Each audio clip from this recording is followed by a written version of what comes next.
Merit basis మీద, social justice with merit. Without merit ఎవరిని వీసీలు వేయలే. కానీ 100 సంవత్సరాల అవకాశం రాని సామాజిక వర్గాలకు కూడా ఉస్మానియా యూనివర్సిటీ వైస్ ఛాన్సలరు లేకపోతే అంబేద్కర్ యూనివర్సిటీ ఇతర యూనివర్సిటీలకు వాళ్ళకు బాధ్యత ఇచ్చి వాళ్ళు ఈరోజు వాళ్ళ బాధ్యత నెరవేరుస్తున్నారు. కాబట్టి ఉస్మానియా యూనివర్సిటీ యొక్క గ్రేడింగ్లో ఈరోజు చాలా అప్గ్రేడ్ అయినాం. ఇవాళ ప్రైవేట్ గవర్నమెంట్ స్కూల్స్లో కూడా నాకు తెలిసి మా విద్యాశాఖ అధికారులు చెప్పాలి, ఈ సంవత్సరం 3 లక్షల మంది విద్యార్థులు ప్రైవేట్ స్కూళ్ళ నుంచి మారి గవర్నమెంట్ స్కూళ్ళకు వచ్చిందంటే మీరందరూ ఎంత అద్భుతంగా పనిచేస్తున్నారో. ప్రతిసారి డ్రాప్ అవుట్సే ఉంటుండే, ప్రతి సంవత్సరం విద్యార్థులు తగ్గుకుంటూ చివరికి పాఠశాలలు మూతబడే పరిస్థితి తెలంగాణ రాష్ట్రానికి దాపురించింది.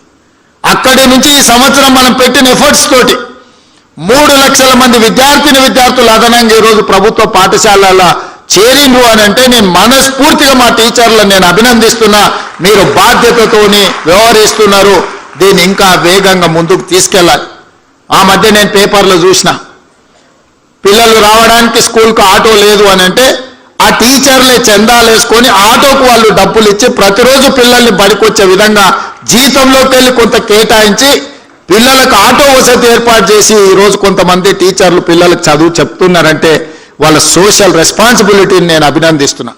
ఆదిలాబాద్లో ఇంకొక టీచర్ వాళ్ళ సతీమణి కూడా టీచర్ ఉండే ఆవిడ మరణిస్తే ఆవిడ జ్ఞాపకార్థంగా 7 లక్షల రూపాయలు ఖర్చు పెట్టి ఆ స్కూల్లో మౌలిక వసతులను ఒక టీచర్ మెరుగుపరిచిండు అని అంటే విద్య పట్ల పేదవాళ్ళ పట్ల ఆ టీచర్లకు ఉన్న దయాగుణాన్ని ఈరోజు మనందరం అర్థం చేసుకోవాలి. మా యోగితారాణి గారు చెప్తున్నారు ఆదిలాబాద్లో ఇంకేదో ప్లేస్ ఒక టీచర్ వైఫ్ అండ్ హస్బెండ్ ప్రమోషన్లు వచ్చినా ఏమొచ్చినా బదిలీ కాకుండా అక్కడనే ఉండే ఆదివాసీ పిల్లలకు వాళ్ళకి చదువులు చెప్పిండ్రు. మీ ద్వారా ఒక శాలువ కప్పాలి ఆ టీచర్స్కి అని చెప్పిండ్రు. అంటే నేను తప్పకుండా కప్పడమే కాదు ఏదో ఒకసారి ఆ స్కూల్ని కూడా నేను సందర్శిస్తానని మా ఎడ్యుకేషన్ సెక్రటరీ గారికి నేను చెప్పిన. ఇవన్నీ మీ సక్సెస్ స్టోరీస్. అక్కడో ఇక్కడో చిన్నయో పెద్దో చెదురుమదురు సంఘటనలు జరుగుతాయి.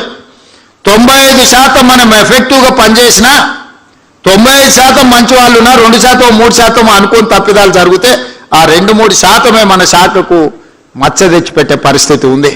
చాలామంది నాకు సూచన చేశారు, most controversial subject education department, నువ్వు శాఖ ఎవరికన్నా ఇచ్చేసి అన్న వేరేది ఏదన్నా తీసుకో అని. నేను చెప్పిన లేదు ఈ శాఖ నా దగ్గరనే పెట్టుకుంటా, కాంట్రవర్సీ అయినా పర్వాలేదు ఏదో తేల్చుదామనే నేను డిసైడ్ అయినా. మా అత్నూరు మురళి గారు ఉన్నారు, సార్ అన్నీ బాగానే ఉన్నాయి కానీ ప్రభుత్వ పాఠశాల అంటే 1వ తరగతి నుంచి చదువు చెప్తారు, నర్సరీ ఎల్కేజీ యూకేజీ ప్రైవేట్లో చదువుకున్నాక 1వ తరగతికి మన దగ్గరికి ఎందుకు వస్తారని ఆ సమస్య నాకు అర్థమైంది. అందుకే ఆలోచన చేసి మా ఎడ్యుకేషన్ కమిషన్, ఇంతవరకు ఎప్పుడు ఎడ్యుకేషన్ కమిషన్ లేదు తెలంగాణకి, first time education commission appoint చేసి ఇష్యూస్ని అడ్రస్ చేయడమే కాకుండా అట్నూరు మురళి గారు చేసిన సూచనల మేరకు ఈరోజు నర్సరీ ఎల్కేజీ యూకేజీ కూడా మనం తీసుకొని పేదలకు చదువు చెప్పాలి అన్న ఆలోచన ఈరోజు చేస్తున్నాం. ఎందుకంటే ఈ 3 సంవత్సరాలు ప్రైవేట్ స్కూల్కి వెళ్ళిన పిల్లలు మళ్ళీ గవర్నమెంట్ స్కూల్కి రావాలి అని అంటే రాలేరు. పేదోళ్ళు కూలి పని చేయడానికి ఉపాధి హామీ పనులు చేయడానికి సిద్ధపడి సంపాదించింది పిల్లల చదువుల కోసం ఖర్చు పెడుతున్నారు. పిల్లల చదువు పట్ల తల్లిదండ్రులకు శ్రద్ధ పెరిగింది.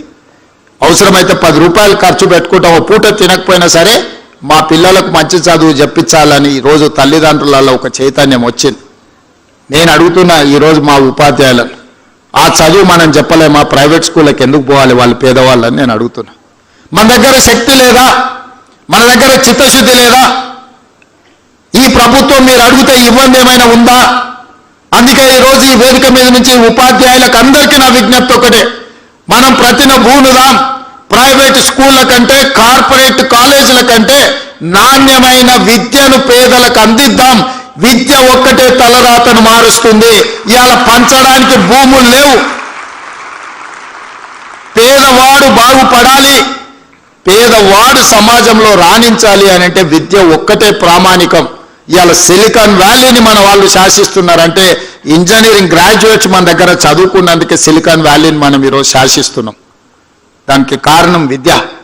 అందుకే ప్రపంచ దేశాలలో జరుగుతున్న మార్పులు చేర్పులను అన్నిటిని దృష్టిలో పెట్టుకొని ఈరోజు మనకు మనమే ఇక్కడ చదువుకోవడం కాదు, ఇతర దేశాలలో ప్రతి సంవత్సరం 200 మంది టీచర్లను సింగపూర్, సౌత్ కొరియా లాంటి దేశాలకు మిమ్మల్ని పంపించి అక్కడ విద్యను స్టడీ చేయడానికి మీ టీచర్లను విదేశాలకు పంపడానికి ఈరోజు మా ప్రభుత్వం నిర్ణయం తీసుకున్నది.